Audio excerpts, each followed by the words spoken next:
The other situation in Israel that has attracted a lot of attention is that of the African illegal immigrants who have infiltrated into Israel and created a lot of friction, particularly in South Tel Aviv, because of the violent tendencies they have brought with them. Yes, most of them have been found to be economic refugees rather than people in genuine fear for their lives because of the political views they hold.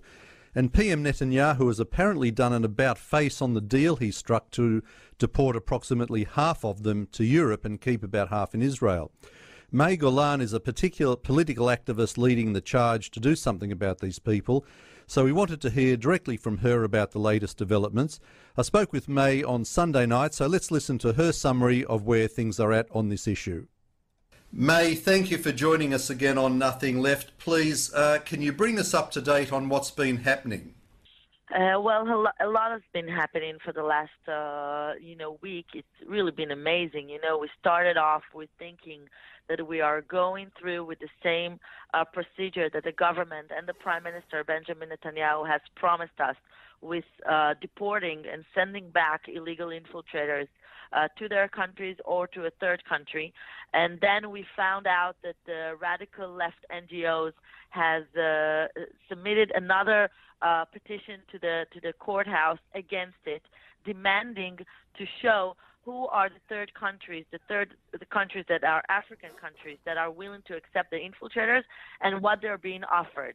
Because of the huge pressure that they made, the third countries, which were originally Rwanda and Uganda, it's okay to say it now, although it was a big secret, but it wasn't really because everyone knew it, because of the pressure of the New Israel Fund, which, funds by the millions, and basically made them feel ashamed just for, wanting to get some illegal work migrants and also get some benefits for it.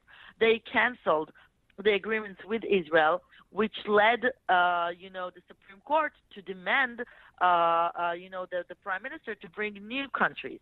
Then, Benjamin Netanyahu, the Prime Minister, made a really weird, questionable step by making an agreement with the UN, closing a deal where they will accept 16,000 illegal immigrants to various European countries, leaving the rest, which we're talking about tens of thousands others, here in Israel. He announced it together with the Minister of Interior, Haeer, and the second, you can say, we, the residents and the activists, heard about it, there was a huge shock because it was basically, and I'm going to be very unpolitically correct about it, basically a spit in the face for everything that we've been working for and the hardcore fight that we've been leading for the last 10 years. And we did not agree. I can tell you personally that me and my NGO, the Hebrew City NGO, went out to a serious fight of a 48-hour fight where we demanded the Prime Minister to cancel this agreement because we were not willing to accept the fact that tens of thousands of illegal immigrants will stay here. There will be no immigration policy. There will be agreements with the UN, the same UN who criticize Israel, who talks against Israel on every possible agreement. How does it make even any possible sense that the UN will accept some and won't accept others? They're all the same immigrants, so why is it okay to take out some and not all of them? Yeah. So after a really huge pressure, you could have seen it in social media.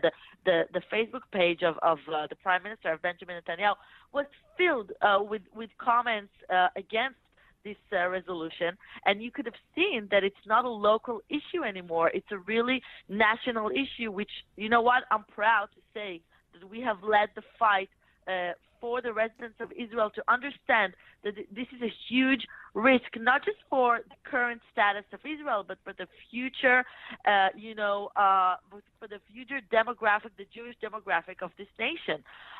Because we're talking, again, about thousands of birth rates that we have every year. We're talking about illegals that keep on coming with direct flights in tourist visas. And this would have sent a horrible message to the world that we are basically heaven for illegal immigrants and everyone can come here because we have no law. So after 48 hours really of I can tell you personally, of not sleeping and not stopping. We were very happy to see that the Prime Minister had returned from his decision. He asked us for a meeting. I was in the meeting with him in the morning after, together with the Prime Minister and all of the Prime Minister's advisors and the Minister of Interior. And I could tell you personally that I told him everything that I have to say. I told him that this is not acceptable. He needs to find a solution that is a whole solution for this issue. He can't just send back a minority of them and keep the rest. And I told him, which was the most important thing, that Switzerland is now not just deciding that the Eritreans are not, refugees like Denmark, like Norway, like the U.S., like England, who has refused more than 75% of the Eritreans, requests. But is now Switzerland is now intending to deport in the next few months Eritreans not to a third country but to their country. Yeah. And I have repeatedly explained to the Prime Minister, where I was sitting in front of him, that we have, and he should know that, he's the Prime Minister, we have diplomatic relations with Eritrea. We have an ambassador here and an ambassador there. There is no ulterior motive but to send them back to their countries. We don't need the favors of a third country. We don't need the favors of the Supreme Court judges who really are disconnected from everything that is happening in this country. We need to have leadership, real serious leadership, and show to the world that we are not accepting fake refugees anymore.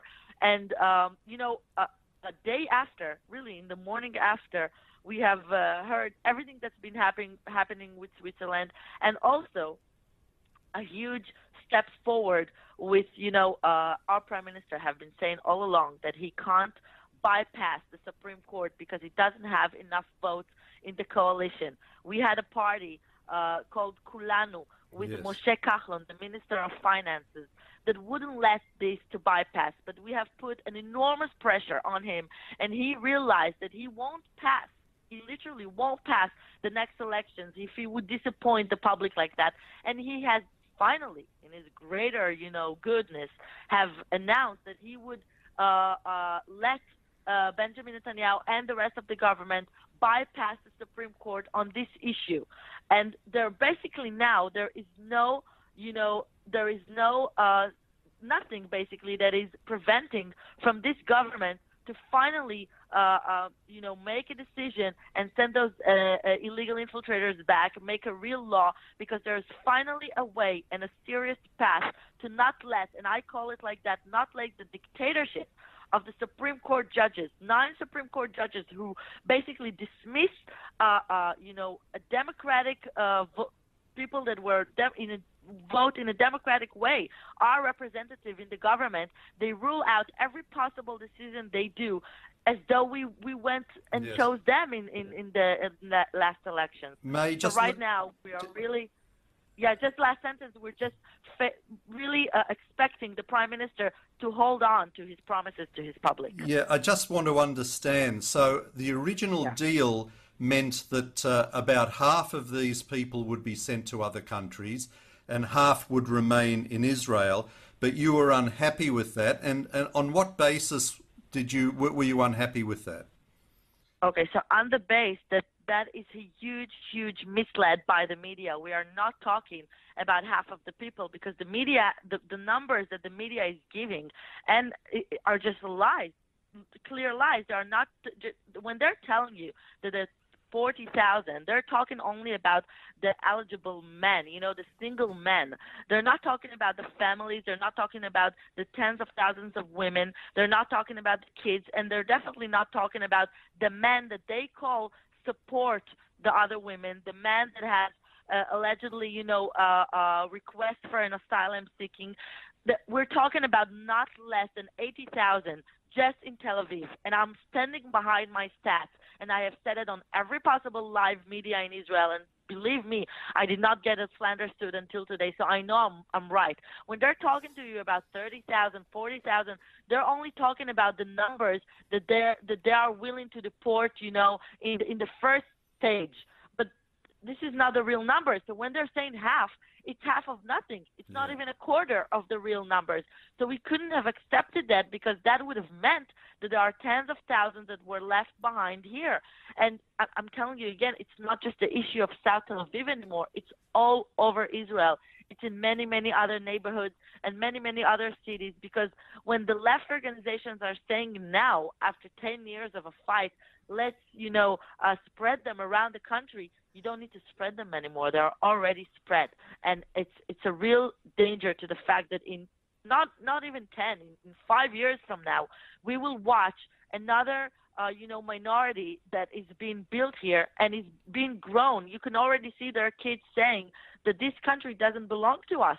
They say that this country belongs originally to Palestine and to God, and they are here by the force of God. And this is where we're going to. This is a very dangerous path on the way to have another minority here who will grow on the fact that they hate Israel, and Israel doesn't belong to the Jewish people, and we cannot let it happen. We cannot allow it. So what happens now, May? I mean, the Prime Minister has cancelled this deal. Where do you go to from here? Well, after the meeting with the Prime Minister, I was asked this question a lot in the media, and I said, well, we're not in a good place right now. We're still in the same bad place where we have no solution. But so many things happened after. The fact that the Minister of Finance, Moshe Kachlon, has finally removed his coalition agreements and sanctions with not letting the government bypass the Supreme Court. The fact that he did it basically opened the path to just not the solution for these illegal immigrants, but a real solution to an immigration policy in Israel that we did not have up until now. So right now there is only one anticipation, and this anticipation is from the Prime Minister Benjamin Netanyahu, who must hold his promises to his public and bypass the Supreme Court, so he can finally let the government make a decision that actually can happen and not be removed and ruined by the Supreme Court judges. No other way, in my opinion alone, no other way will stand, because if you again find another third country, if you again try to bribe them with the money or try to find all kinds of humanitarian, so-called solutions, it will be destroyed again, either by the Supreme Court judges or either by the radical left organizations here, who are funded by the millions by the New Israel Fund and are making campaigns here day and night. So I don't need the world's favor. It's definitely not the UN, who are, it's basically making a deal with the devil. So I really don't know how anyone in the government thought it's okay to make a deal with them. But we need to stand on our own. We are a democracy. We are a country who has her own right to defend her borders, and we shouldn't apologize for that. And that's what I expect the government to do now. Yes, well, you're doing it very well, May. Look, we do need to finish up because we're very short on time. Are you working on some sort of solution or a proposal to put towards the government? Yes, I can tell you that our NGO, the Hebrew City NGO, has been working for many years and basically been bringing solutions to the government on a silver platter. But right now, I have met with the ambassador of Eritrea here in Israel, and he has given me, after long talks, a signed document where he basically agrees to accept the illegal immigrants from Eritrea back to his country, and also promise and prove the fact that they are safe to go back to their countries, and prove it to Israel and to the world. And together with this document and the law offer that we have prepared to bypass the Supreme Court, we have went to the Prime Minister Benjamin Netanyahu, and it's all sitting on his table. So as you say, the ball is in his court right now. We're just waiting for him to score. Okay. No other way. Thank you, May. Yeah. Look, thank you again for bringing us up to date. We'll keep in touch as things develop, and hopefully we'll have a very successful outcome for this. Thank you for joining us on Nothing Left. Thank you very much, Alan.